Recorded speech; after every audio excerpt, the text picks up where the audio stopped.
Phil is the ecosystem communications manager at Parity Technologies. And Phil has been working professionally in blockchain since 2013 for Bitcoin, Ethereum, and Polkadot product and infrastructure projects. And he's also been at Parity since 2007 with a focus on technical and product communications. And today he's going to speak with us about decentralization by default. Sounds very exciting. Hi, thanks, Stu. First of all, it's great to speak at Cscon. It's going really well so far. For sure. And it's been an exciting day and a half so far. So yeah, feel free to share your slides if you have them, and then I can leave the stage for you. All right. Yeah, let me see here. Just share, allow. Okay, everything looking good? Good to go. Talk to you soon. All right. So yeah, first off, I want to say thanks to the ChainSafe team for putting on this awesome event. I'm a huge fan of like multi-chain everything, and one of the reasons I joined Parity. And ChainSafe has also been a great team pioneering multi-chain technologies since their beginnings. So yeah, thanks to everyone here, and looking forward to the rest of the talks. Yeah, so the title of the talk is Decentralization by Default.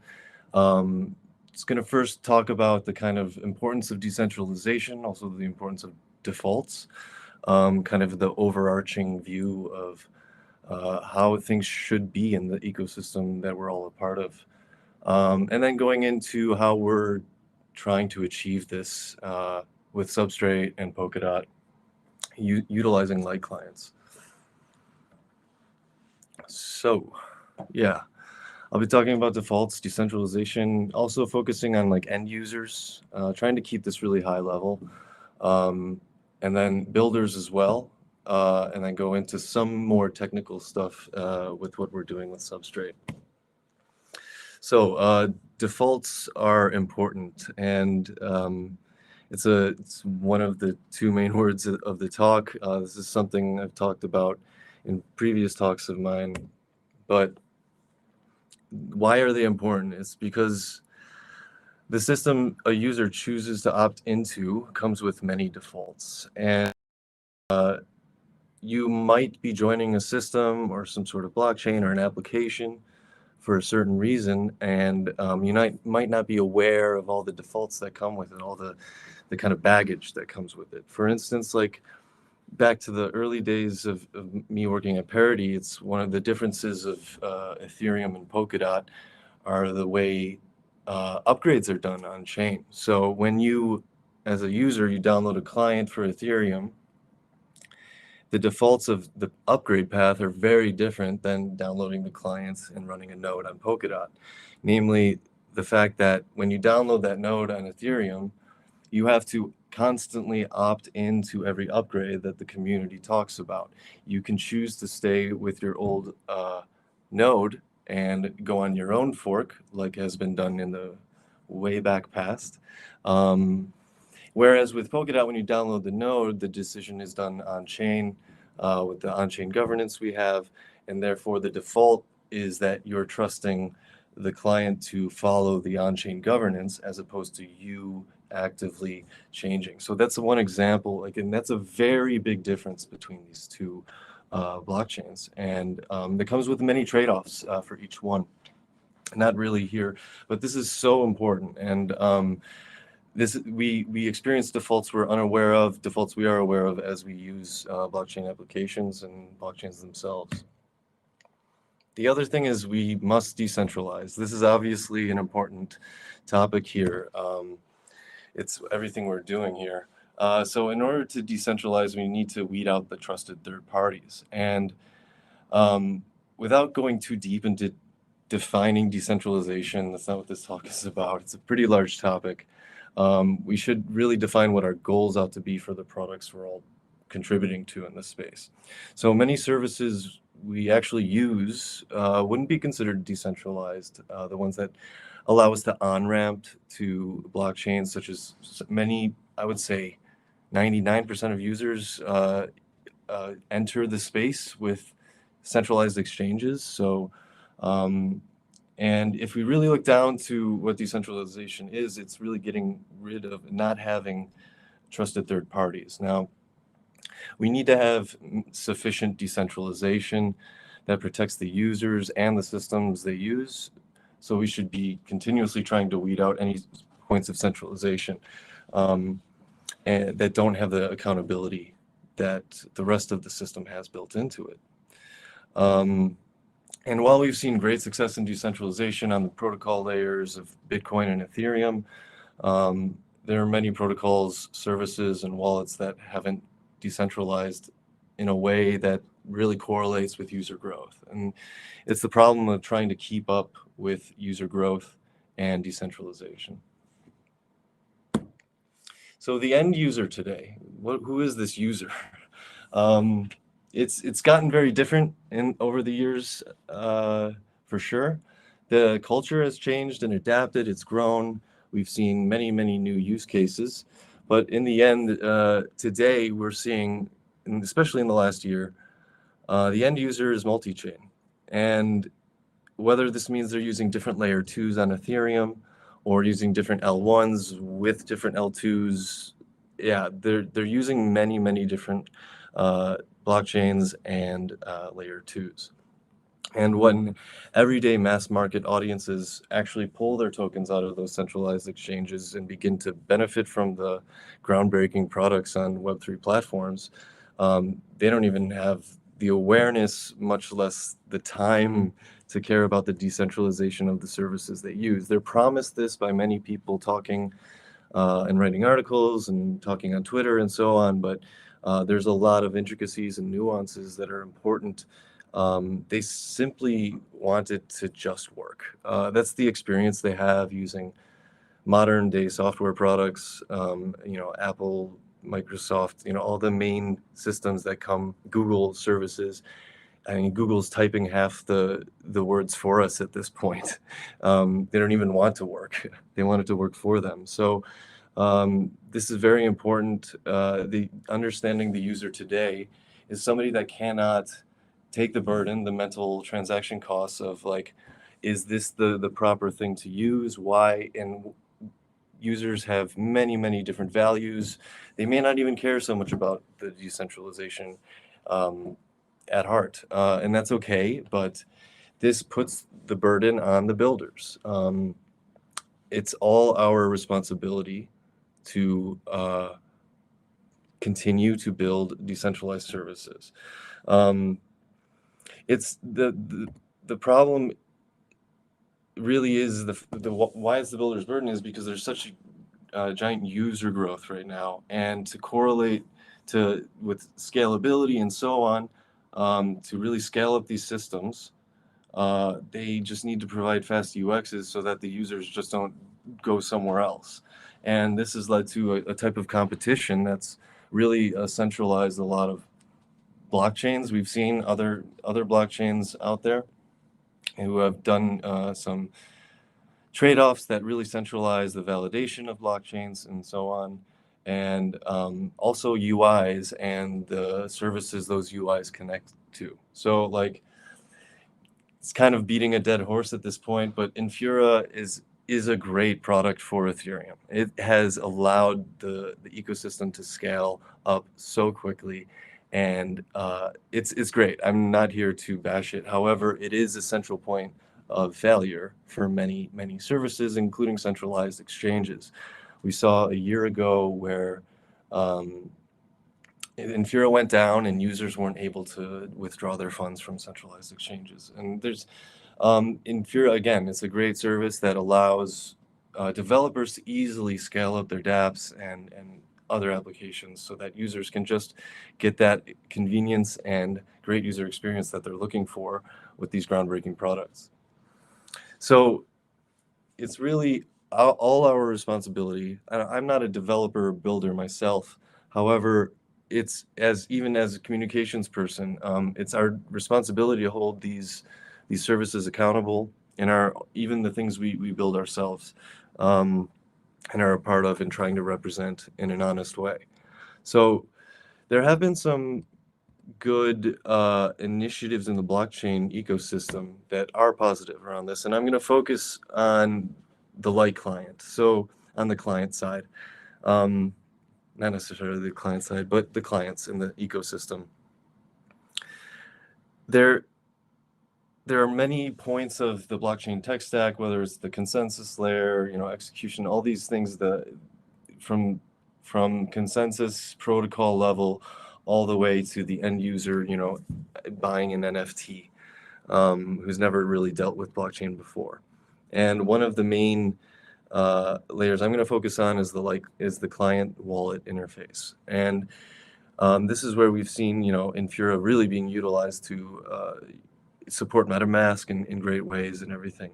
But we have to decentralize this layer as well. As we've seen, there's problems in this. It's not only for availability and that it might go down, it's also for user security, which I'll get into later, and also privacy. It's very important. So, yeah, many blockchain UIs are still centralized, which I'll get into as well. But I want to give some, before I get into Substrate Connect, I want to give some shout outs to like the other blockchains that are doing well. Nimbus is obviously a great initiative on the Ethereum side. Big hopes for that as ETH2 finalizes. And there's another smaller project called Nimiq, Nimiq, which I found really, really cool, and it's kind of similar to what I'm going to be talking about with Substrate Connect. And even Bitcoin, it's hard to find light clients that are actually usable. But I did find Nakamoto, which is a newer one that was proposed earlier this year. Haven't gotten around to test it myself. Obviously, Geth has a light client that I actually made sure it runs this morning. So that's cool to see as well. But the light client battle has been really, really a long time coming. It's really hard to build light clients after the fact. It's been a long battle with Ethereum. We've been at Parity. We're trying to build one for a long time, and with the transition to ETH2 and the way things are going, there's a really bright future for Ethereum. And on the Polkadot side of things, we've really, in building Substrate, we've put this in from the beginning. We really were aware of the importance of a light client, and encoding this in from the first lines of code was part of our plan. So the problem is that blockchain UIs are still centralized. Obviously, blockchains form peer-to-peer networks, and a user interface or wallet connects to one of the nodes. Here, I'm just going to now focus on Substrate and Polkadot. Substrate, by the way, is the framework for building blockchains. Polkadot is built with it, Substrate is built with it, and all the parachains we've been seeing being onboarded, such as Akala and Moonbeam, they're all built with it as well. So the user interface or wallet connects to a node. Some Polkadot examples are Polkadot.js and Fearless Wallet, and what they do is they pick a hosted node.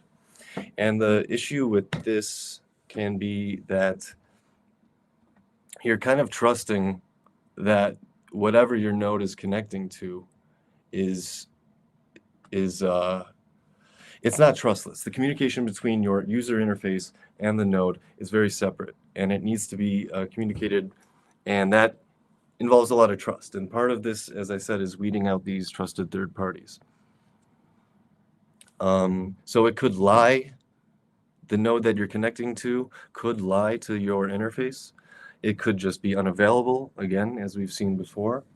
And it's a good time to change it. So the current state of plugging UIs into blockchains is doing a user-controlled node. And I've done a lot of these, downloading the node software, compiling it, and running it yourself from block zero, and validating every node, full nodes and blockchains, Ethereum.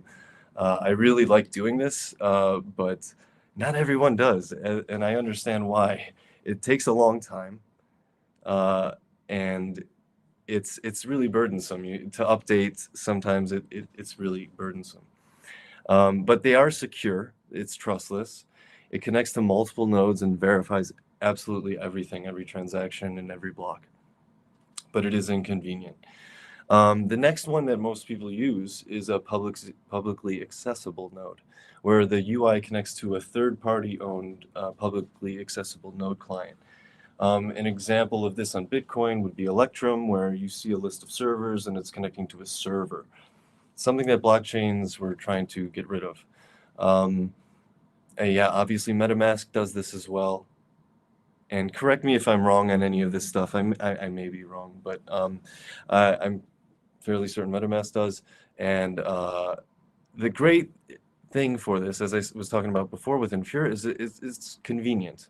It works really, really well and really quickly. You don't need to go through the burdens of hosting it yourself, connecting your UI to your own node, and making sure your node stays online and there's no issues that arise. You need to constantly be online and all that stuff, so you don't need it with this. So a third way that we're trying to build here at Parity is a node bundled with the UI, where a UI connects to the client that's directly integrated inside of this. Now, this would hopefully get you the benefit of both being secure and convenient without the trade-offs we've seen in the past. Yeah, so how do we actually achieve that? The node itself, as we've seen with other ones, are Electron-based, and they need to be in JavaScript. So that's where we come up with Substrate Connect, a real Substrate client that runs in JavaScript. So just to get to the basics of this, of a full node and a light client, for those who might not be aware, is that the full node goes from the beginning and verifies all the transactions inside every block, as well as every block, making sure everything is cryptographically secure and correct. It holds the chain storage in its database, and it holds all past blocks and state, and it's not all past state, but the current state as well. And at initial startup, depending on the blockchain you're running, it can take hours or days. Obviously, there's been in Ethereum recently some really great improvements on that. I know with Polkadot it takes just a few hours, and there's already more improvements coming very soon. With the light client, it only verifies the authenticity of the blocks. So the block headers, as you may have heard, doesn't have a database, and when it's run correctly, we found a way to do it in 5 to 10 seconds. So it's a Substrate Connect is a JavaScript library that provides a Polkadot JS API connected to a bundled node.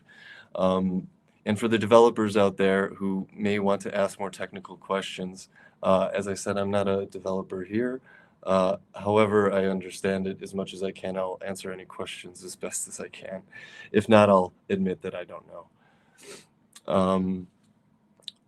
So it can also be passed as a JSON spec, as you see there as well, and runs an actual Substrate compatible node in JavaScript.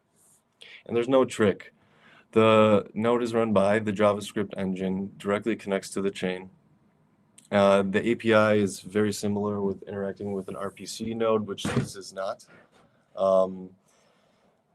For developers looking to test this out, I would recommend to keep up to date with the changes that are coming, because there's going to be some API changes before the final release, but it should be very easy. It can be experimented right now. Hopefully I'll be able to add some links when I'm done with the talk, so people can just click through.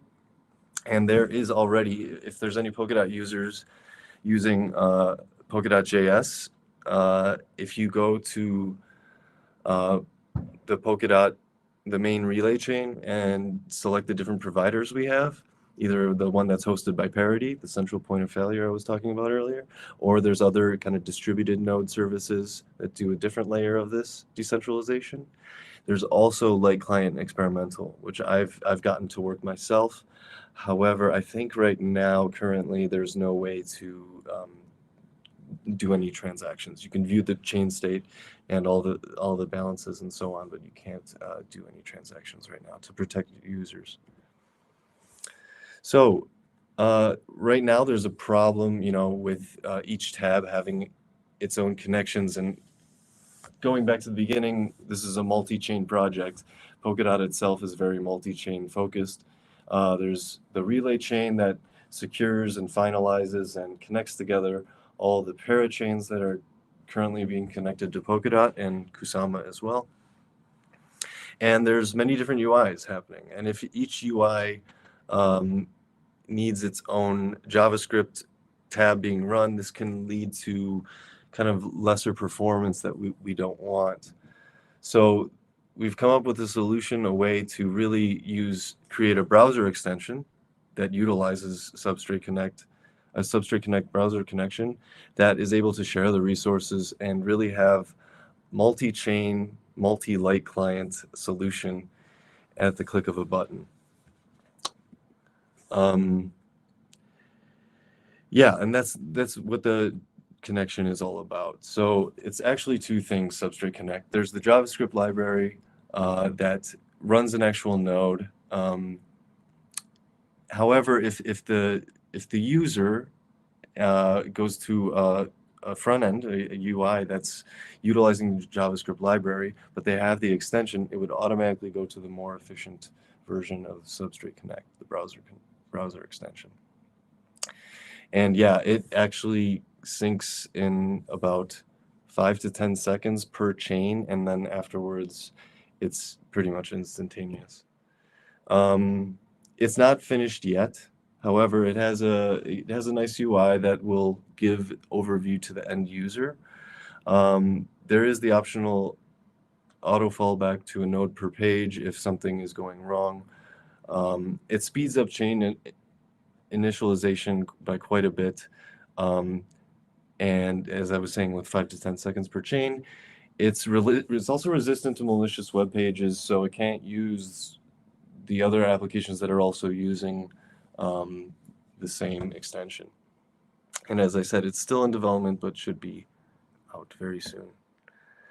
And that's basically the talk. And again, it's very important, I think, that anyone who can consider and understand how important decentralization is to give developers and users the opportunity to make decentralization the default. So thanks a lot. That's my talk. Yeah, thanks a lot, Chuck. Couldn't agree. Definitely a new set of tools that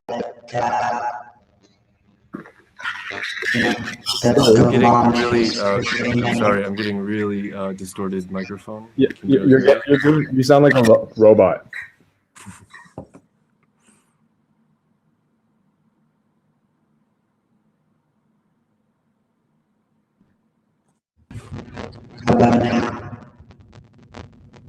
Sorry. It's still sounding like you're like warping in from like the future as a Terminator or something.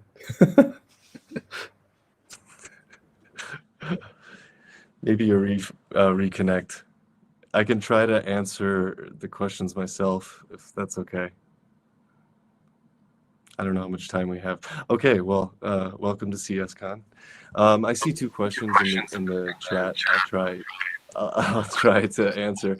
So, how important is hardware for hosting P2P nodes? It depends on which nodes you're talking about. So, if you're talking about archive nodes, or there's a whole range of P2P nodes. So, what's great about Substrate Connect is that it can go down to run on Raspberry Pis, which is really important. So something I was talking to a colleague earlier today, and he was talking about decentralization is also a big part of it is making things smaller. And that includes like going down to the individual user, but also breaking the user into individual devices. So my phone, my laptop, my home server, the 10 Raspberry Pis, checking my weather or whatever they do.